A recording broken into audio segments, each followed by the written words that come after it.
Welcome to the Infowars Nightly News. It is Friday, February 28th, 2014, and I'm Leanne McAdoo. Here's what's coming up tonight. Tonight, the TSA detains a Libertarian blogger after seeing Bitcoin in his bag. And a Mexican holiday trumps the Bill of Rights in a T-shirt case that has reached federal court. Then, tension in the Ukraine builds as Russia moves into position for a possible military strike. All that, plus... Infowars! Infowars! That's up next on the Infowars Nightly News. Russian President Vladimir Putin stoked concerns that Moscow might be using its military might to sway the outcome of the 3-month standoff in the Ukraine. They have already ordered snap combat drills near the border involving 150,000 troops and nearly 900 tanks, as well as Air Force drills training pilots to attack enemy forces. It seems like a clear indicator that Russia is preparing to invade the Ukraine. And now the interim government that's set up in the Ukraine after the violent coup that took place this week is calling on the United States and Britain to intervene militarily after unidentified soldiers stormed an airport in Crimea. The troops there, they made no apparent attempt to interfere with the running of the airport or trying to take over any key infrastructure. In fact, they were content with just strolling up and down the car park at a leisurely pace, apparently deliberately for the benefit of television cameras. But today, Russia has admitted that it has moved troops into the Ukraine to protect Black Sea Fleet's positions. Now, Ukraine, of course, this interim government is accusing Russia of staging an armed invasion. Crimea is along Ukraine's peninsula, and it has very strong ties to Russia. The population there is nearly 60% ethnic Russian, and it's very pro-Russian as a whole. So just on the heels of Russian troops moving into Crimea, Russian lawmakers are now proposing 2 bills that would simplify both the annexation of new territories into the Russian Federation and the process of granting Russian citizenship to Ukrainians. This signals that Moscow may be attempting to absorb Crimea. An unidentified Russian official told the Financial Times, if Ukraine breaks apart, it will trigger a war. They will lose Crimea because first we will go in and protect it, just as we did in Georgia in 2008. Now, given the latest developments, including Russia's recent military buildup and Sevastopol's city council handing power to a Russian citizen Monday evening, while more than 1,000 protesters were outside chanting, "Russia, Russia," it's highly unlikely that Moscow will be giving up Crimea without a fight, but clearly indicating just how involved and what a central role the U.S. played in the overthrow of their democratically elected government there. Ukraine's new interim prime minister is a former banker who met with both John McCain and Victoria Nuland weeks before Ukraine's President Viktor Yanukovych had even fled Kyiv. So they were planning this weeks in advance. Now, back in December, around the same time that top U.S. diplomat Victoria Nuland announced that the U.S. had invested $5 billion to help Ukrainians achieve a new form of government, Senator John McCain met with Svoboda party leader Ole Tyanibok, and they shared the same stage at an event during which McCain gave the United States blessing for the opposition revolt. As recently as 3 weeks ago, Nuland met with both Tyanibok and Arseniy Yatsenyuk, who is now Ukraine's interim prime minister.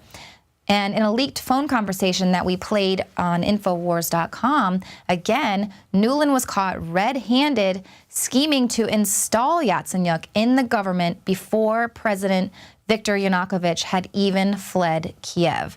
So we can definitely see the New World Order bankster motives going on there to set up this EU puppet government. Now, Yatsenyuk's history as a banker makes him the perfect candidate to help assume this role of technocrat and give over, sell the Ukraine into the IMF debt slavery. And according to Zero Hedge, they report today it's already begun. The annexation of the country's banking system by a benevolent Europe is complete. Ukraine's national bank has imposed temporary limits to withdraw money from foreign currency deposits to sums equivalent to no more than what would amount to about $1,500 a day, also known as capital controls. Now, Ukraine's currency is crashing at a record pace, and so they'll limit the amount of foreign currency in circulation. The people there are, of course, able to withdraw as much of the country's currency as they wish because the country can just print up as much as they want to. So in summary, first, the banks are going to abdicate their control to a pro-European central bank. And now the citizens face the first of many capital controls, which will simply aggravate the fund outflow. Even more, it's going to lead to an even faster drop in foreign reserves. And then they report that we will see inflation and a counter coup, much like we saw happen in Egypt. Now, today on the Alex Jones Show, Joel Skousen came on and he offered an alternative angle to what's happening in the Ukraine. I highly recommend you check that out. What he had to say was that the Russians aren't just so innocent as we might seem, that they might have a little bit more going on. It might not be as simple as just the EU and Soros in there, but perhaps the Russians manufactured this crisis as well, sent some fake Ukrainians in to take over this actual authentic Ukrainian uprising, because no doubt the people there are well and truly tired of being controlled by Russian corruption. So I definitely highly recommend that you check out that interview with Joel Skousen today on the Alex Jones Show if you're interested in what's going on in the Ukraine. Gives a different angle. It's complicated, very complicated. So that's a really, really good interview. But now for a bit of hilarity coming out of our own country and our bumbling TSA. A liberal blogger was detained by the TSA after he had opted out of a body scanner. And the official word for why they were detaining him, the TSA agent said, "We saw Bitcoin in your bag and we need to check it." Well, anyone who is living under a rock, Bitcoin is a virtual currency. It does not exist in physical form. So this man, Barker, he is a co-founder of Bitcoin Not Bombs, and he says that it must have been either clothing or promotional lapel pins for his Bitcoin Not Bombs in his bag that prompted the curiosity from the TSA screeners. Barker says, obviously the TSA has been trained, although poorly, to look for Bitcoin. When they saw all the metal lapel pins in my bag, they probably thought they hit the jackpot on a stockpile of coins. Whatever training they had, it probably included that stock photo of brass tokens that everyone uses. My evasiveness only quickened their bloodlust as they imagined a big bust and possibly a free pizza and soda in the break room. So apparently, in addition to catching terrorists, the TSA is also trying to stop virtual money laundering there in the airport. But in true Dick Johnston wonderkind fashion, another TSA moment. A woman reported that a TSA agent in Phoenix didn't think her Washington, D.C. issued driver's license was valid for flight. According to the woman, an agent with the TSA took a look at her D.C. license and began to shake her head and said, "I don't know if we can accept these. Do you have a U.S. passport?" The issue here is that the district is not a state. The TSA requires a state-issued ID in order to fly. Everyone, the entire population of D.C. has to use their D.C. driver's licenses to fly. So that's incredible. Now, while I do think that this is hilarious because it means that all of our D.C.-based politicians are going to be put on the no-fly list, these are the brainiacs that are being trained to harass you while you travel. So that's amazing. Can't wait for my next trip out of the country. Now, in California, a federal court has denied the First Amendment, saying a school has the right to suppress the First Amendment in the name of safety. During the Mexican Cinco de Mayo holiday, students wearing American flag T-shirts were asked to turn them inside out.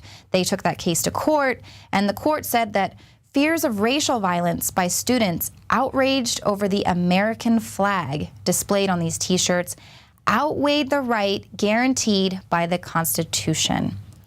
One of the judges there said, "Our role is not to second-guess the decision to have a Cinco de Mayo celebration and whether that would be offensive, or the precautions put in place to avoid violence. The racial issues unrelated to the Bill of Rights made it reasonable for school officials to proceed as though the threat of a potentially violent disturbance was real." So just the threat of violence, potential violence, means that your First Amendment right will be squashed there. Now, one of the attorneys representing the students says they're going to appeal, and his argument was that the Ninth Circuit upheld the right of these Mexican students celebrating a holiday of another country over U.S. students who are proudly supporting this country. So what do you all think about that ruling? Do you think that that was right? Do you think they should never have had a Cinco de Mayo party in the first place? Do you think these kids should have been allowed to wear their American flag t-shirt? Do you think that the court needed to get involved and the school is right to say that safety trumps the Bill of Rights? If you have an opinion on that, and I'm sure you do, please leave your comments below this video on YouTube and let's get a discussion going. Now, coming up after the break, John Bound and I took to the streets of 6th Street, Austin. It's a notoriously lined with bar after bar, and we met up with some really amazing American geniuses out there. Same kind that we meet on our average man on the street, but these folks had been partaking in the truth serum. So we went out there to find out if there is indeed any hope for America, and hilarity ensued. So stick around, that's coming right up.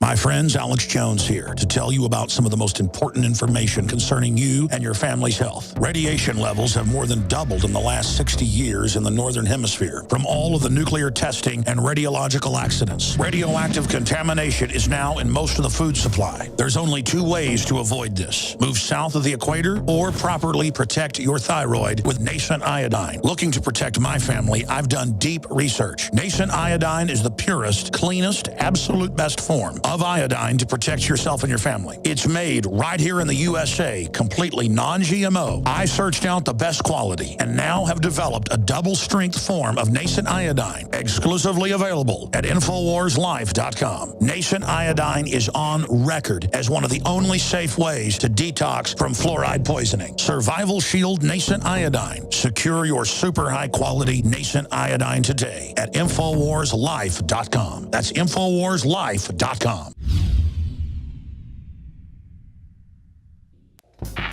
We're on the march. The Empire's on the run. And the Infowars army is standing strong. Wake up your family, friends, and neighbors and break the matrix at InfoWarsStore.com. Learn the truth and spread the message of liberty with the world's most comprehensive collection of books and documentary films. Maintain a healthy metabolism and energize your body to perform at peak health with Survival Shield Nascent Iodine. Protect your family and be prepared with survival foods and emergency preparedness kits. And now you can drink safe water with your own ProPure water filtration system, which removes fluoride and other harmful chemicals from your family's water supply. Save 10% with the promo code WATER. So join the revolution. InfoWarsStore.com.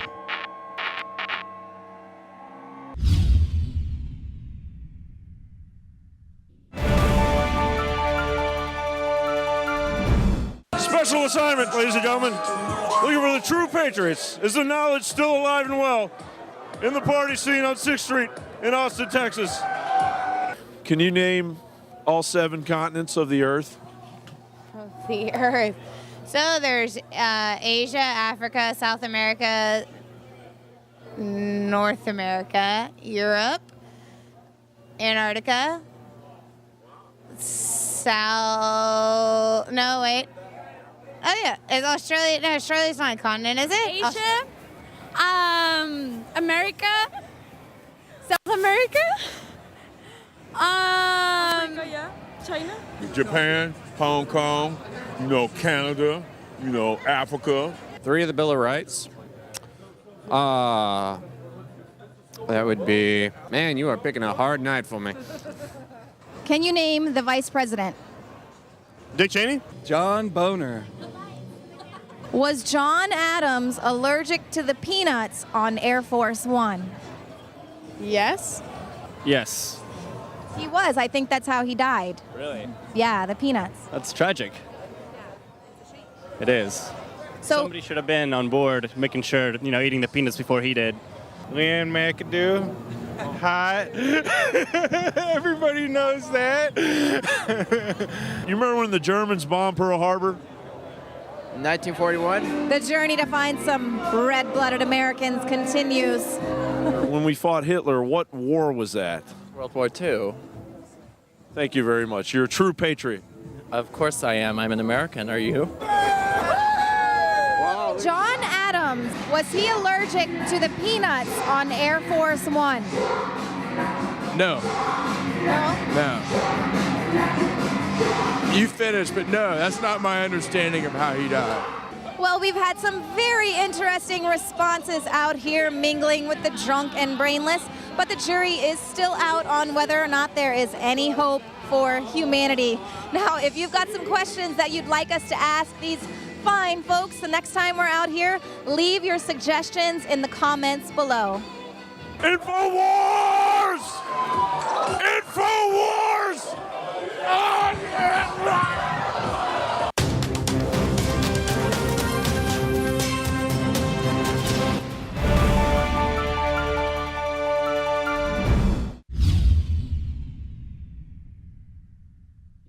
My friends, Alex Jones here to tell you about some of the most important information concerning you and your family's health. Radiation levels have more than doubled in the last 60 years in the Northern Hemisphere from all of the nuclear testing and radiological accidents. Radioactive contamination is now in most of the food supply. There's only 2 ways to avoid this. Move south of the equator or properly protect your thyroid with nascent iodine. Looking to protect my family, I've done deep research. Nascent iodine is the purest, cleanest, absolute best form of iodine to protect yourself and your family. It's made right here in the USA, completely non-GMO. I searched out the best quality and now have developed a double-strength form of nascent iodine, exclusively available at InfoWarsLife.com. Nascent iodine is on record as one of the only safe ways to detox from fluoride poisoning. Survival Shield Nascent Iodine. Secure your super high-quality nascent iodine today at InfoWarsLife.com. That's InfoWarsLife.com.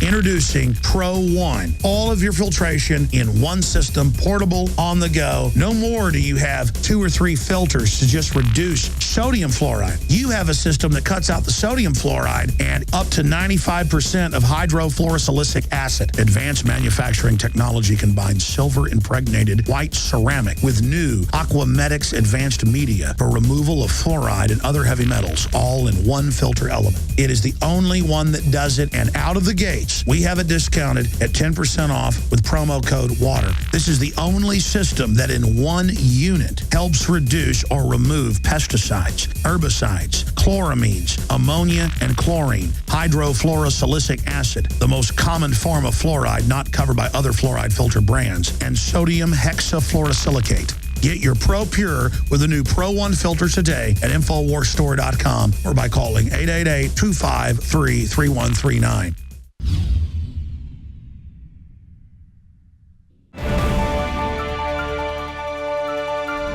Well, what's going on in the Ukraine? Certainly the State Department is playing a very dangerous game.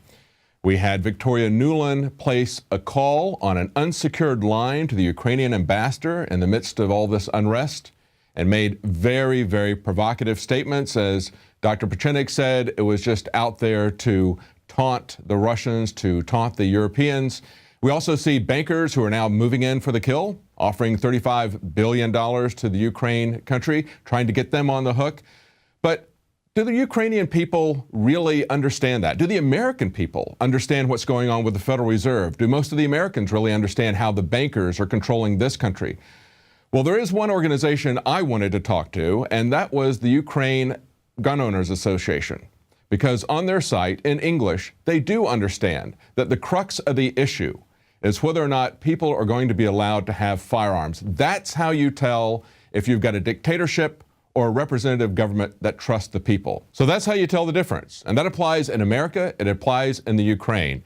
So we have on the phone George Uchaykin. He's of the Ukrainian Gun Owners Association, and we want to ask him about his efforts to get something recognizing the inherent right of the people to keep and bear arms, to see that right recognized by their government. We want to see what the status of that is, see what the status of firearms in the Ukraine are, and talk to him about the recent troubles. Tell me what the current legal status is of the right to keep and bear arms and what practical obstacles are. You were just telling me as we were talking off the air that there's an embargo of European arms. Скажіть, будь ласка, які є зараз статуси легального володіння зброєю в Україні, і як ембарго європейських виробників зброї стосується цього положення? Доброго дня, перш за все. Дивіться, в Україні немає законодавства про зброю взагалі. There is no law about concerning weapon in Ukraine at all. Все, що відбувається в Україні, скажімо, в обігу цивільної зброї, відбувається тільки на підставі внутрішніх наказів Міністерства внутрішніх справ.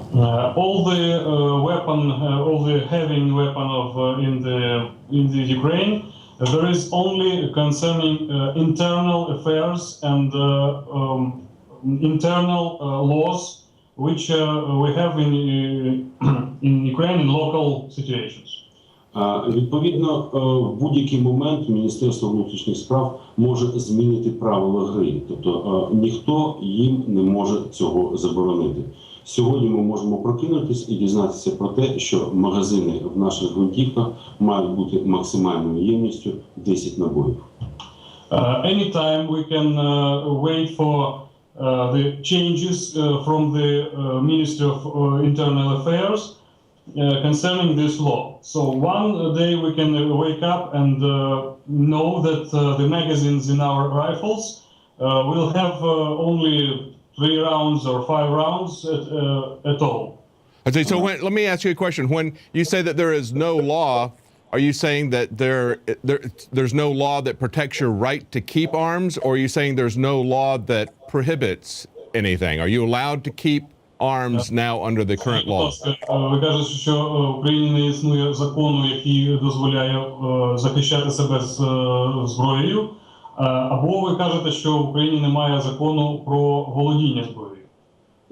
В Україні немає жодного закону, який стосується зброї і людей зі зброєю. Жодного. Ukraine has no law at all concerning people with weapon and weapon in general. So you are free to have weapons, and the Ukrainian people do have firearms, is that correct? Чи я правий, що українці мають право і вони вільні купувати цю зброю і носити і зберігати її? Ми можемо купувати зброю, але зброю, яку мається на увазі мисливські рушниці і карабіни. Ми не маємо права купити пістолети. І взагалі ми купуємо цю зброю тільки тому, що нам дозволяє Міністерство внутрішніх справ. Ministry of Foreign Internal Affairs allow us to buy only the shotguns and hunting carbines, except pistols and revolvers. I see. So what you're trying to do, and we've seen your English language site, and we know that what you're trying to do is to get them to establish the right of the people to keep and bear arms. We see that in America as a test of whether or not the government trusts the people. Is there a political party there that you think is going to support the right to keep and bear arms being put in the Constitution?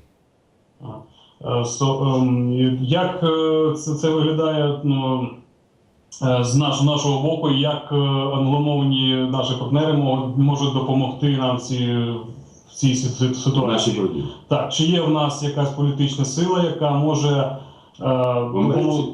в нас, в Україні, яка може допомогти нам змінити ці закони стосовно зброї.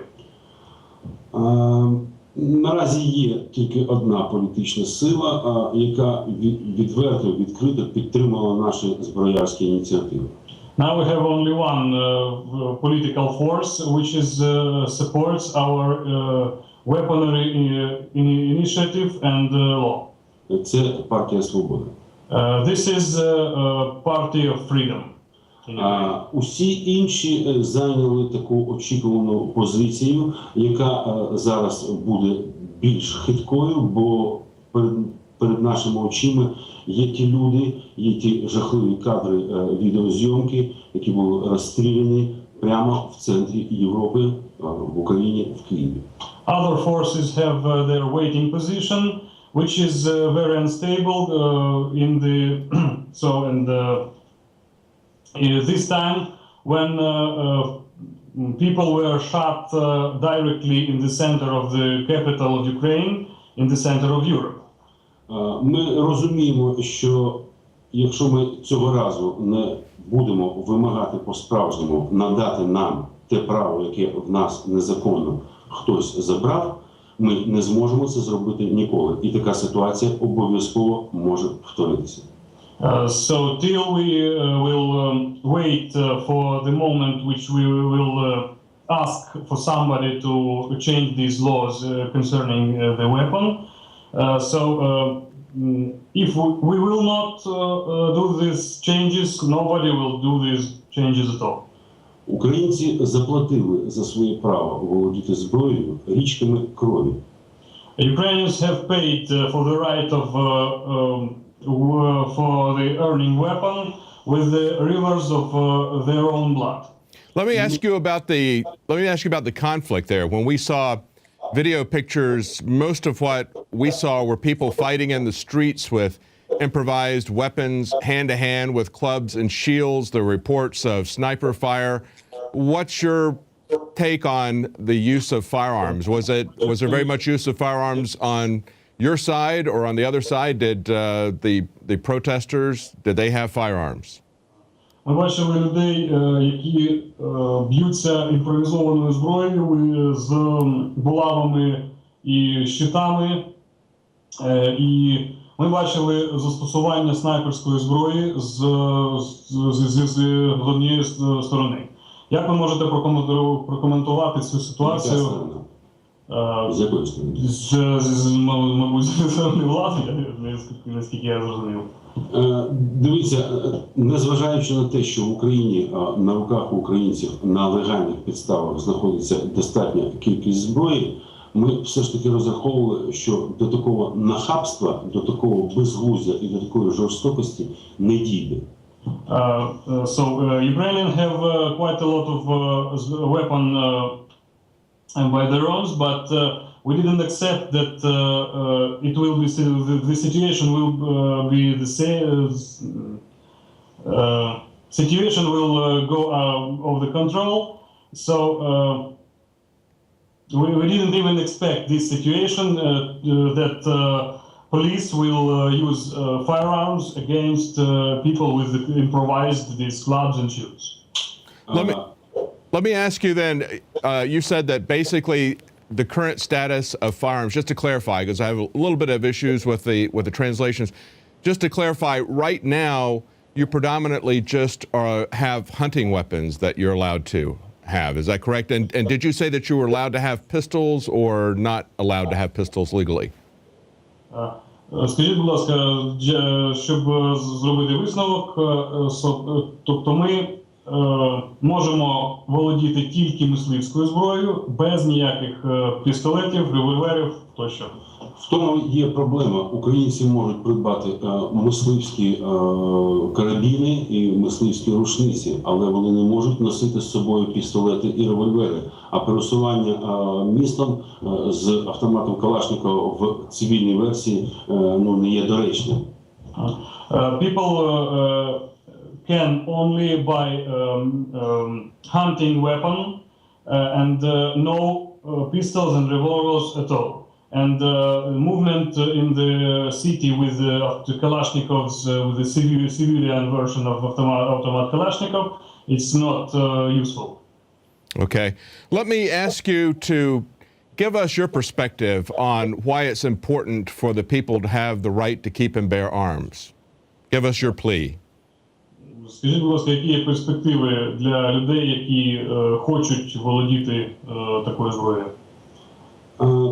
На сьогодні увага всієї зброярської спільноти, української і не тільки, ми маємо підтримку і з Європи, і я так розумію, що з Америки, прикута саме к діяльності нашої асоціації.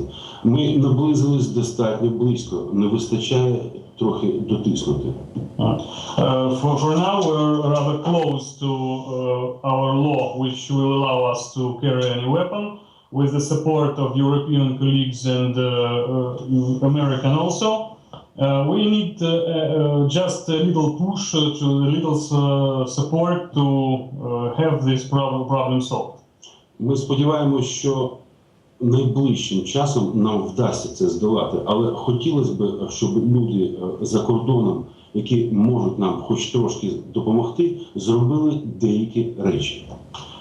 Now we are very close to solve this problem, but we want people from abroad to do some things.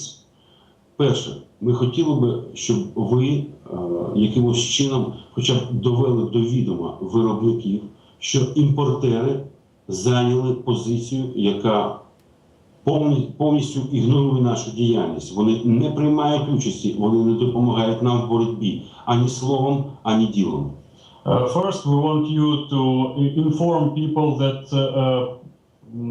importers of the weapon have their position with any absolutely with no protection and help us in this situation. Ще ми б хотіли, щоб, можливо, за допомогою вас Європейський Союз дізнався про те, що те ембарго, яке вони ввели, воно просто підштовхне людей на нелегальний ринок. І ситуація і без того вкрай напружена стане ще більш напруженою. Also, we want you to inform people that this embargo, which had provided the European Union, will push people to unlegal market of the weapon, and this will make this problem much bigger than it is. Я б, звісно, звернувся до Барака Обами, щоб він допоміг навести нам тут лад з демократією, але я розумію, що він не є прихильником зброї у населення. Of course, I would ask Barack Obama to help us with this problem, but now I see that he is not very fond of weapon, and also he cannot solve this problem. Yeah, that's kind of an understatement that Obama doesn't like the idea of citizens having arms. We're having to fight him for that right here. Згодні з тим, що Барак Обама не є прихильником зброї взагалі. І я хочу попередити всіх американців. Ми пройшли це на власному досвіді. Як тільки вас заберуть зброю, ви за 20 років перетворитесь на Україну, і вас будуть розстрілювати вас на площах. Влада скрізь однакова. I want to tell all the Americans that if someone will take away your weapon, in 20 years you will become Ukrainians, and your power will shoot you in the middle of your city, just on the street. Yes, yes. We definitely believe that. Well, I just want to have one follow-up question. In your opinion, as we see pressure building up, what do you think is going to happen in the Crimea? Is Russia going to occupy that, split it off from the Ukraine? What do you think is going to happen with that? Хотів запитати у вас про ситуацію в Криму стосовно окупації російськими військами в Криму. Ну, наразі ще ніхто не наважився з боку української влади назвати це анексією і окупацією. Ніхто. From now, none of the Ukrainian political powers can tell this annexia or occupation. Ситуація дуже неприємна. Ми завжди знали, відчували те, що Росія певним чином впливала в перебіг подій, які відбуваються на Майдані. This is quite an unpleasant situation. We also have known that Russia were involving somehow to the situation on the Maidan. Але в нас є така надія, що вистачить здорового глузду. В Росії є свої проблеми. Хай займаються своїми проблемами, бо в них їх може виникнути більше, ніж вони собі думають. Росія фактично розривається на частки від сепаратичних настроїв в них, в Росії. We think that Russia have enough her own problems.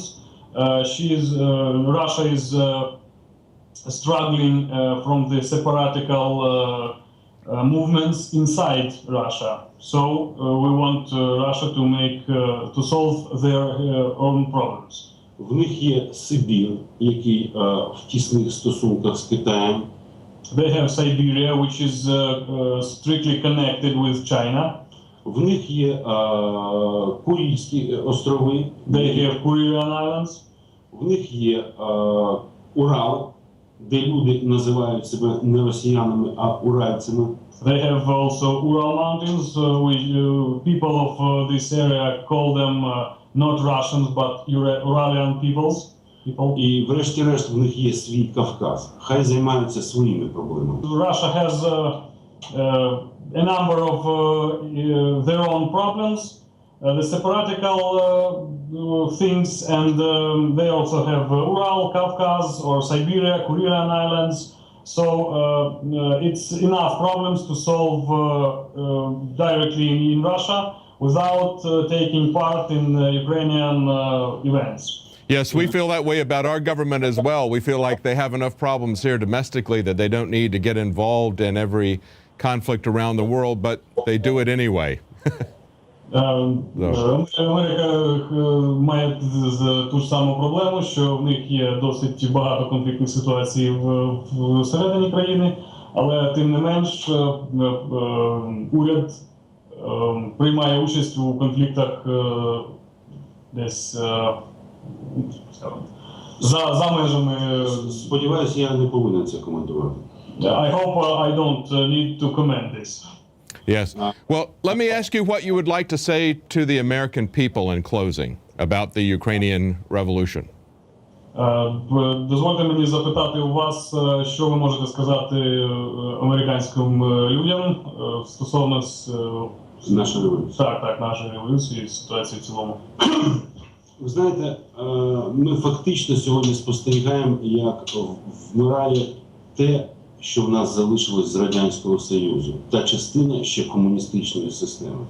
In fact, we see now how dies this part of the communist period, which we were having left from Soviet epoch. Українці змінилися, вони хочуть самостійно будувати нову країну, їм не потрібні ці негідники, крадії, ці злочинці, які вже 22 роки знаходяться в нас при владі. Ukrainians have changed. They don't want to have these criminals helping them with their rules. So they will build Ukraine by their own. Я хочу, щоб ви знали, що українці люблять один одного, і немає різниці, з Заходу він, або зі Сходу, або з Криму. Ми всі однакові, але особливо ми однакові, коли беремо в руки зброю. I want you to know that Ukrainians love each other. Doesn't matter from the south and from north we are, from the west and from the east. And mostly we love each other when we have a weapon in our arms.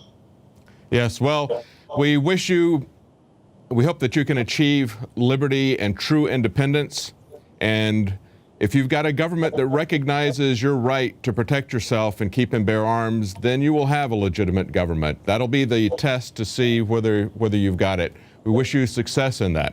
Thank you for talking to us. Ми бажаємо вам свободи, справжньої демократії, справжнього успіху у досягненні ваших починань. І дякую вам за цю бесіду. Thank you so much. Thank you. Thank you. Bye-bye. Best of luck. Best of luck to you. Well, that was the Ukrainian Gun Owners Association. And on their site in English, much of it is in Cyrillic, but in English, we could see many quotes about the right to keep and bear arms and the fact that if you don't have it, you're slaves. And you heard him say that in the interview. He understands that. That's why I wanted to talk to him. It's difficult to get a fix on what's going on there. We certainly know what's going on at the level between the U.S. and the American government. It's a very dangerous game that the State Department is playing. But we certainly hope that they can get their freedom and independence from both international bankers as well as any domination from dictators at home. Well, if you want to keep up to date on this, we hope that you'll subscribe to Prison Planet TV. Just one subscription will let you share this with at least 10 other people simultaneously. And you can watch all the documentaries that Alex Jones has produced. Well, that's it for tonight. We'll be back on Monday at 7 Central, 8 p.m. Eastern.